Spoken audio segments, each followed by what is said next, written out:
नमस्कार. रोज रोज डाळ भात खाऊन कंटाळा आला असेल तर चला आज आपण बनवूया पुलाव.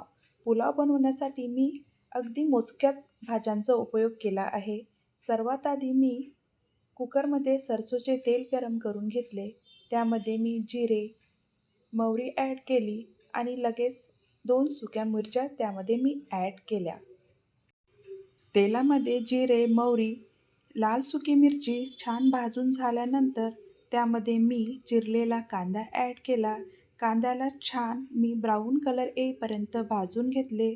कांद्याचा कलर चेंज झाल्यानंतर त्यामध्ये मी चिरलेला आलू आणि फुलगोबी ॲड केली. त्यांना पण छान तेलामध्ये भाजून झाल्यानंतर त्यामध्ये माझ्याकडे असलेले हिरवे मटार त्यामध्ये ॲड केले. भाज्यांना छान मी तेलामध्ये भाजून घेतले. त्यानंतर मी त्यामध्ये हळदी पावडर, चवीनुसार मिरची पावडर आणि धनिया पावडर तसेच चवीनुसार मीठ ॲड केले. मी भाज्यांना छान शिजवून घेतलेले आहे आणि मसाल्यासोबत त्यांना छान मिक्स करून सुद्धा घेतलेले आहे. पुलाव बनवण्यासाठी आपण येथे बासमती तांदूळाचा उपयोग करणार आहे. मी आधीच 1 वाटी बासमती तांदूळ स्वच्छ पाण्याने छान धुवून घेतलेले आहे. नंतर मी तांदूळ ॲड केले. तांदूळाला पण छान भाज्यांसोबत मिक्स करून घेतले आहे. तांदूळ छान भाज्यासोबत मिक्स झाल्यानंतर त्यामध्ये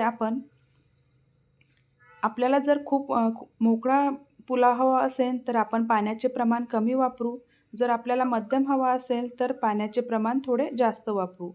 इथे मी 1 वाटी तांदूळासाठी 2 मोठे ग्लास पाण्याचा उपयोग केला आहे.